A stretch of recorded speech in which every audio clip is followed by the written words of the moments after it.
आपण law of conservation of angular momentum शिकलो होतो. आठवते तुम्हाला ते बॅलेट डान्सरचं एक्झाम्पल? आपण काय म्हटलं होतं, व्हेन बॅलेट डान्सर डान्सेस है ना, म्हणजे when ballot dancer performing dance है ना, तर हे जे असते हे डान्स परफॉर्म करायच्या वेळेस काय असते उज्ज्वल, पहिले तर म्हणजे ते असे असे गोल गोल फिरतात आहे ना, असे हा, आणि नंतर कसं फिरतात अमृता मॅडम, ते दोन्ही हात फोल्ड करून घेतात आणि दोन्ही केसमध्ये बघा काय, दोन्ही केसमध्ये काय आहे की तन्मय सर ते असते, तुम्ही युट्यूबवर टाकून पाहू शकता, बॅलेट डान्सर आहे ना, ते असे असे हात करतात. लक्ष द्या, ज्या वेळेस दोन गोष्टी, ज्या वेळेस ते हात काय करतात, आउटस्ट्रेच, याला म्हणतात आउटस्ट्रेच, स्ट्रेच करतात. हात ज्यावेळेस आउटस्ट्रेच करतात तर त्यांच्या बॉडीचा मास आहे, सपोज एखादा असला 70 किलोचा ना, तो त्याच्या बॉडीचा मास थोडंसं डिस्ट्रीब्यूट होऊन जाते. बॉडीचा मास डिस्ट्रीब्यूट होते की नाही कुठे मॅडम? मग बायकडे कसा आहे शिवांगी मॅडम? आले नाही वाटते. मग हात ज्यावेळेस आउटस्ट्रेच होतात त्यावेळेस तन्मय सर हात आउटस्ट्रेच झाले की मास डिस्ट्रीब्यूट होते.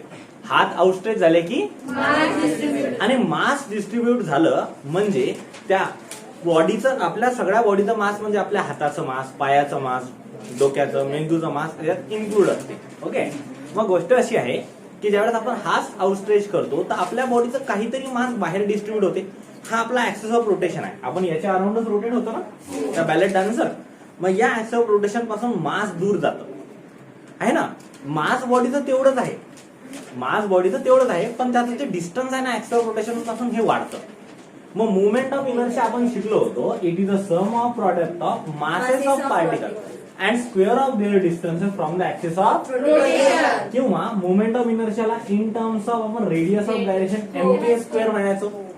वेअर के काय होता, के होता हा, के होती रेडियस ऑफ गायरेशन आणि एम होतं मास. मग म्हणतात काय, law of conservation of angular momentum मध्ये आपण म्हणत होतो ज्यावेळेस सुद्धा बॅलेट डान्सरला आहे ना फास्ट राऊंड घ्यायचे होते, फास्ट राऊंड घ्यायचे आहे तर मुवमेंट ऑफ इनर्शिया कमी झाला पाहिजे, कारण अँग्युलर मोमेंटम करता. तर त्या हात काय करत, जवळ घेऊन घेत, हात जवळ घेऊन घेत म्हणजे ते एकदम फास्ट गोल गोल फिरायला लागत. आणि ज्यावेळेस त्यांना थांबायचं असते किंवा स्पीड कमी करायचं असतं ते हळूहळू हात खोलतात, आहे की नाही, एकदम अचानक असं नाही करत ते ना, हळूहळू करतात. का बरं? कारण हात जसे खोलत राहतील मुवमेंट ऑफ इनर्शिया हळूहळू वाढत जाईल, त्यासोबतच त्याची जी आपली रोटेशनल स्पीड जी होती ना, ज्याला आपण काय म्हणतो अँग्युलर व्हेलॉसिटी, अँग्युलर स्पीड, ही काय होत राहील, कमी कमी होत राहील. मग स्पीड कमी कमी होत गेली की त्या हळूहळू त्यांची स्पीड म्हणजे त्यानंतर थांबून जातील, आहे की नाही. अचानक ब्रेक मारणं हे त्याच्यामध्ये कसं आहे की कठीण असू शकते, आहे की नाही. जीव घेणं वगैरे, बँड वाजून जाईल ना एखाद्याचा अचानक मध्ये, नाही तर मुंडी स्पीड बी होऊन गेली खलास आहे ना. मग आता पहा इकडे, मग असं असते ते ऋषी सर आहे ना. हे मुवमेंट ऑफ इनर्शिया, आपण मुवमेंट ऑफ इनर्शियाचा कन्सेप्ट पाहिला होता, त्यानंतर आपण अँग्युलर मोमेंटमचा पाहिला होता. अँग्युलर मोमेंटम नंतर आपण म्हटलं होतं law of conservation of angular momentum, जो की काय होता, टॉर्क बरोबर rate of change of angular momentum with respective to time, हे पाहिलं होतं. आठवत नाही, याच्याकरता आपण काय पाहिलं होतं, फोर्स पाहिलं होतं. फोर्स याच्याशी अॅनालॉगस असतो, मी अॅनालॉजी सांगितली होती. फोर्स जसा फोर्स आहे rate of change of linear momentum with respective to time, तसाच टॉर्क आहे rate of change of angular momentum with respective to time. आता हे अॅनालॉजी, अॅनालॉजी म्हणजे काय आहे, जसं लिनियर मोशन मध्ये लिनियर मोशन कोण प्रोड्यूस करते, फोर्स, तसाच आहे ना रोटेशनल मोशन कोण प्रोड्यूस करत असते, रोटेशनल मोशन कोण प्रोड्यूस करते, टॉर्क. म्हणजे जसा उज्ज्वलच्या घरात उज्ज्वल आहे तसा ऋषीच्या घरात ऋषी आहे की नाही, बाळाचे बरोबर. पाहत आहे इकडे. मग जसं याच्यासारखंच जसं आपण म्हणत होतो फोर्सचं अँग्युलर मोमेंटमशी रिलेशन आहे, तसंच टाऊ बरोबर असतो आपला, आहे ना, आठवते. टॉर्क हा अल्फाशी रिलेटेड आहे ना, टाऊ इक्वल्स टू असते आय अल्फा. हे कसं मी आपण काढू हे एक्सप्रेशन आहे ना. त्यानंतर तसंच फोर्स काय असतो, फोर्स असतो mass, force is nothing but mass into acceleration. मग जसं इथं मास रोल प्ले करते, इथं काय रोल प्ले करते, मुवमेंट ऑफ इनर्शिया. जसं इथं ऍक्सेलरेशन प्ले करते तसं इथं अँग्युलर ऍक्सेलरेशन रोल प्ले करते. समजलं आहे ना. आता हे कसं, तर याच्याकरता आपण काय करू, एक बॉडी घेऊ, तिला रोटेट करू आहे ना. एक बॉडीला रोटेट करून घेऊ आणि त्यावरून आपण बाकीच्या सगळ्या गोष्टी काढत बसू. आता बसल्या बसल्या काय नाव आहे की नाही. मग पाय ऍज यू नो दॅट एक बॉडी घेतली, कन्सिडर अ बॉडी आहे ना. एक बॉडी घ्या की जिचं मास आहे M. Consider a body of mass M which is consist of number of particles. म्हणजे एक आपण मुरमुऱ्याचा लाडू घेतला आहे ना, तो छोट्या छोट्या मुरमुऱ्यांपासून बनलेला आहे. पूर्ण मुरमुऱ्याचा लाडूचा मास आहे एम. छोट्या छोट्या मुरमुऱ्यांपासून बनलेलं एखादा मास होतं M1, दुसऱ्याचं असं करत करत तिसऱ्या मुरमुऱ्याचं M, शेवटच्या मुरमुऱ्याचं करत करत M4, M5 हे आहे M. हे मुरमुरे हे ज्या ऍक्सिस ऑफ रोटेशन पासून वेगवेगळ्या अंतरावर आहे, R1, R2, R3 up to R आहे ना. लेट्स से ही बॉडी आहे आणि या ऍक्सिस ऑफ रोटेशन भोवती मी या बॉडीला काय केलं, गोल फिरवून टाकलं है ना, with the angular acceleration alpha. कितीने फिरवलं, अँग्युलर ऍक्सलरेशन अल्फाने या बॉडीला काय करून टाकलं, रोटेट करून टाकलं. तर ही बॉडी रोटेट होत राहील आहे. मग आता अँग्युलर ऍक्सलरेशनने ही बॉडी रोटेट होत आहे सोडून दिलेला. तर जर हा फेकला गेला तर हा इकडे फेकला जाईल, हा जर फेकला गेला M2 आहे ना, हा इकडे फेकला जाईल, M3 इकडे आणि असं MN इकडे. हा प्रत्येक बॉडी जर फिरता फिरता सपोज जर आता ह्या मुरमुऱ्याचा लाडू आपण फिरवला, एखादा मुरमुऱ्याचा सटकला तर तो टँजेन्शियली फेकला जाईल आहे की नाही. एकाचं असे छोट्या छोटे सगळे मुरमुरे बनवून काय होईल, मुरमुऱ्याचा लाडू. म्हणजे असं म्हणू शकतो सगळ्यांचा मास म्हणून टोटल मास आहे. इथपर्यंत काही डाऊट आहे. मग आता सगळ्यात आधी फेकले जातील की बाहेर. हा ऑब्विसली, कारण कोणती गोष्ट फेकल्या. आता लक्ष द्या, तुम्ही जर गोल गोल फिरवलं त्याला, एक दगडाला दोरा बांधून गोल गोल फिरवा आणि सोडून द्या, तो दगड का असा असं जाईल, असा फेकला जाईल ना तो. क्लिअर. तो सगळ्यात आधी हे एक्सप्रेशन शिकायच्या आधी माहिती आहे का, अॅनालॉजी लिहून घ्या है ना. ह्या अॅनालॉजी लिनियर मोशनची रोटेशनल मोशन सोबत लिहून घ्या. ओके, नोट करा हे. हा आता इकडे लक्ष द्या है ना. जसं आपण काय केलं, एक बॉडी घेतली, एक मुरमुऱ्याचा लाडू घेतला आणि त्याला रोटेट करून टाकला बरोबर, विथ अँग्युलर ऍक्सलरेशन अल्फा. आता दोन तीन गोष्टी. टॉर्क बद्दल आपण माहिती पाहिलं. टॉर्क हा रोटेशनल मोशन प्रोड्यूस करतो with the application of force आहे ना. टॉर्कची आणखी एक हे पाहिली होती आपण, काय पाहिली होती, डेफिनेशन पाहिली होती, फॉर्म्युला पाहिला होता. Tau equals to, torque equals to काय असतो, moment arm into force. Vector form मध्ये vector R cross vector F बरोबर वेक्टर टाऊ. आता हे पाहिलं होतं त्यामुळे मी मुद्दाम त्याचा मॅग्नेट्यूड लिहून टाकले. हा ज्यावेळेस 90 असेल आहे की नाही, ज्यावेळेस अँगल किती असेल 90 आहे ना, तर आपण मॅग्नेट्यूड लिहिली होती tau equals to r F, म्हणजे मुवमेंट आर्म इंटू फोर्स आहे ना. आता जर मला कोणत्याही गोष्टीवर फोर्स काढायचा असला तर force equals to mass into acceleration, सगळ्यांना माहित आहे. आता हे जे ऍक्सलरेशन असतं, लिनियर ऍक्सलरेशन आणि अँग्युलर ऍक्सलरेशन मध्ये एक रिलेशन आहे. A equals to R alpha है ना, R omega V not V है ना, ती velocity V equals to R omega. A equals to R alpha. This is the relationship between linear velocity आणि angular velocity आणि this is the relationship. Very good. चलो मग आता पहा, ए equals to R alpha. मग आता जर मला पहिल्या बॉडीचं, म्हणजे हा जर मुरमुरा फेकला गेला ज्याचं मास M1 होतं, हा ऍक्सलरेशन A1 ने फेकला, A1 बरोबर R1 अल्फा आहे की नाही. तसं मी म्हणतो दुसरा सिमिलरली A2 ऍक्सलरेशन ने फेकला जाईल, तो राहील R2 अल्फा. आणि असं करत करत करत करत आपण म्हणू शेवटच्या ऍक्सलरेशन काय राहील, AN equals to RN alpha. आणि अल्फा तर कॉन्स्टंटच आहे ना, आपण म्हटलं ना आधी सुरुवातीला. मग आता अशाच प्रकारे जर मला फोर्स काढायचा असला, फोर्स बरोबर MA आहे की नाही, आहे ना. मग आता इथं मी असं म्हणू शकतो का, हे मुद्दाम असं लिहित आहे मी साईडला, हे आहे ना, तुम्ही लक्षात असू द्या, तुम्ही तसं लिहिसाल आहे ना. हे आता हे लिहायची गरज नाही, ऑलरेडी लिहिलेलं होतं ना तुम्ही. मी मुद्दाम, हे माझ्याकडे फॅसिलिटी आहे फक्त असं लिहायची, नाही तर वही पेनानं फोडून नाही लिहायचं आहे. F बरोबर MA मग मी असं म्हणतो पहिल्या बॉडीचा ऍक्ट होणारा फोर्स F1 राहील. F1 काय राहील? M1. मग तन्मय सर A1 काम करायचं आपल्याला आहे की नाही. मग M1 as it is M1 A1 च्या जागेवर R1 म्हणू शकता. काही वेगळे तुझं ऋषी. मग हा झाला F1 आहे ना. हा काय झाला F1. मग असाच उज्ज्वल F2 डायरेक्टली असा म्हणून M2 R2 म्हणू शकता ना. आणि असं करत करत करत करत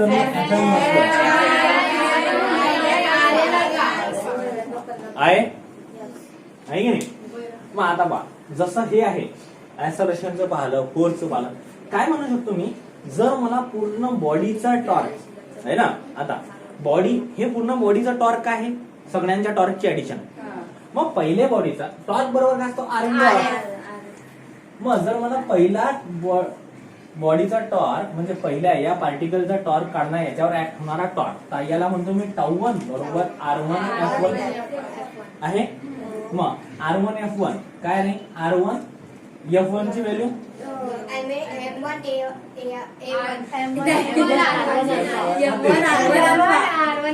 M1 मग काय असं म्हणू शकतो τ1 बरोबर M1 R1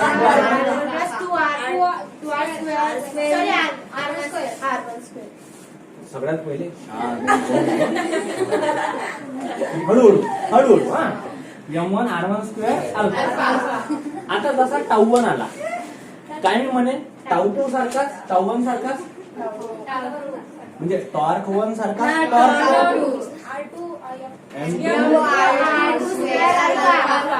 तसाच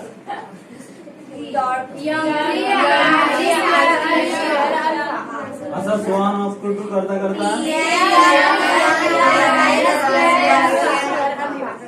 आहे. काय म्हणू मी हे सगळे वेगवेगळ्या पार्टिकलचे टॉर्क राहते. काय म्हणू जर मला टोटल टॉर्क करायचं सगळ्यांचे ऍडिशन करून टाकू आहे की नाही. So can I say that for total torque τ1 plus τ2 plus τ3 plus so on up to τ t नाही म्हणायचं याला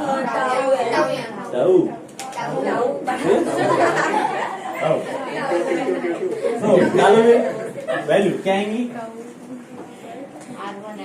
τ1 की value M1 R1 M2 R2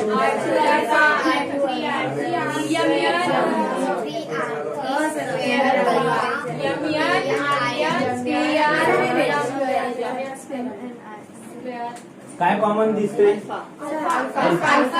आहे ना. अल्फा जर कॉमन काढला तर ब्रॅकेट मध्ये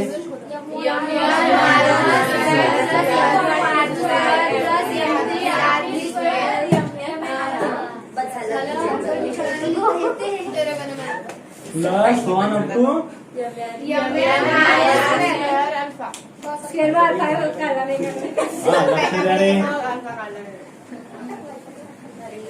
आहे. आता आला का म्हणा बर याला कुठतरी पाहिल्यासारखं वाटते. हे काय सम आहे. काय आहे सम आहे मोमेंट ऑफ इनर्शिया. हा very good. It is the sum of product of masses of particle and square of their distances from the axis of rotation. म्हणजे हे कशाची डेफिनेशन होती मोमेंट ऑफ इनर्शिया. आठवते आपण आईला लहानाचं मोठं केलं होतं. आता आईला कोण लहानाचं मोठं करणार पण आपण केलं है ना. पण किती मोठा झाला तरी आपल्याकरता तो लहानच आहे. आय आपल्याकरता कसा आहे. मग टाऊ बरोबर अल्फा आय म्हणा किंवा टाऊ बरोबर आय अल्फा म्हणा आहे ना. समजलं पा हे आठवते हे पा आठवलं. बर काढून घ्या याचा स्क्रीनशॉट लिहून घ्या. लिसन आता आपण बघू रोलिंग मोशन. रोलिंग काय रोलिंग मोशन काय. Okay as one know that ball सोबत सगळे लहानपणी खेळलेले असतील. एक प्लास्टिकचा बॉल घ्या. एक प्लास्टिकचा बॉल घ्या आणि त्याला काय करा रोल करून टाका. ओके हा बॉल रोल होणं म्हणजे काय आहे तो लक्ष द्या. जर एखाद्या सरफेस वरून बॉल किंवा आता ही बॉडी आहे थोडा हा पेन आहे. हा पेन आहे याला मी या सरफेसवर ठेवलं आणि या सरफेस वरून लक्ष द्या असं काय केलं रोल केलं. हा किती मोशन परफॉर्म करताना दिसतो तुम्हाला? पहिले तर गोल गोल फिरत आहे म्हणजे रोटेशनल मोशन, आणि दुसरा म्हणजे काय म्हणू शकतो, दोन मोशन. सो रोलिंग मोशन हे कंबाईन असतं, हे कॉम्बिनेशन असतं लिनियर मोशनचं आणि रोटेशनल. म्हणू शकतो की नाही असं, है ना? आता हा पेन आहे, याला मी असं, हा असा रोटेट होऊन जात आहे, हा याच्या सेंट्रल ऍक्सिसच्या अराउंड रोटेट होत आहे, पण तो सरळ सरळ जाताना दिसताना लिनियर मोशन परफॉर्म करत आहे. क्लिअर? मग रोलिंग मोशन काय? हे कॉम्बिनेशन आहे लिनियर मोशनचं आणि रोटेशनल. सिंपल आहे. आता रोलिंग बॉडीची जर आपल्याला कायनेटिक एनर्जी काढायची आहे, काय म्हणू मी, रोलिंग बॉडीची जर कायनेटिक एनर्जी काढायची आहे तर ही सुद्धा कायनेटिक एनर्जी दोन मोशनची राहील, एक रोटेशनल मोशनची, एक लिनियर मोशन राहील की नाही? मग आता आपण तेच करू, लक्ष द्या. लेट्स से आपण कायनेटिक एनर्जीचं एक्सप्रेशन सोडवलं होतं, आठवते तुम्हाला? है ना? काढा बरं तो फॉर्म्युले, कळा ते page number. Rotational kinetic energy, kinetic energy of rotational body.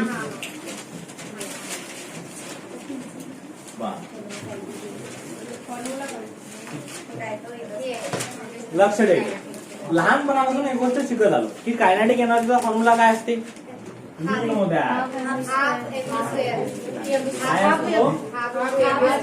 Kinetic energy असते हाफ एम व्ही स्क्वेअर, आहे ना? मग आता मी काय केलं, ही होती लिनियर कायनेटिक एनर्जी. कशी आहे ही? लिनियर, आहे ना? एक बॉडी आहे की जिचं मास आहे यम, आहे ना, जिची रेडियस आहे आर, ओके, आणि जी या इन्क्लाइन प्लेन वरून काय होत आहे, रोल करत आहे. रोल करत म्हणजे अशा प्रकारे, है ना, with angular speed omega. Clear? अशी अशी रोल होत आहे आणि ही रोल रोल वर चालली जाईल. पुढे व्हेरी गुड उज्ज्वल सर. पुढे खाली. कशामुळे खाली येते? ग्रॅव्हिटी.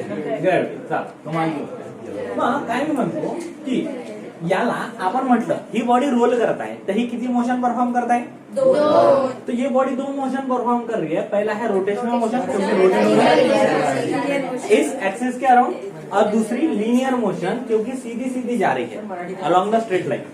हा, अलॉन्ग द स्ट्रेट लाइन जात आहे. आणि मग असं म्हणतो total kinetic energy, total kinetic energy of a body is nothing but linear kinetic energy plus rotational kinetic energy. आणि लिनियर कायनेटिक एनर्जी काय असते? हाफ, आणि रोटेशनल कायनेटिक एनर्जी काढली होती आपण काय दिली? I omega square. Half I omega square. आठवते? आता we know that v equals to काय आहे? आर ओमेगा आहे. मग जर मला ओमेगा काढायचा आहे तर काय येणार? व्ही बाय आर, आहे ना? असं येणार ना. आता लक्ष देखील या बॉडी करता, या बॉडी करता ओमेगा बरोबर व्ही अपॉन, ही जी आर आहे ही कॅपिटल आर, काय येणार हे? V upon capital. मग ओमेगा स्क्वेअरच्या जागेवर मी V square upon R square लिहू शकतो, आहे ना? बरोबर, V square upon R square. दुसरी गोष्ट, I moment of inertia, I बरोबर आहे एम के स्क्वेअर, है ना? आय बरोबर एम के स्क्वेअर आहे मोमेंट ऑफ इनर्शिया. त्या व्हॅल्यू इथे टाकून द्या. Half M V square plus half as it is इथं काय, आणि omega square V square upon याच्यातलं काय कॉमन येते पहा, हाफ एम व्ही स्क्वेअर, है ना? मोठा एम घेऊन जाऊ, कारण बॉडीचा मास एम आहे ना, मोठा आहे की नाही?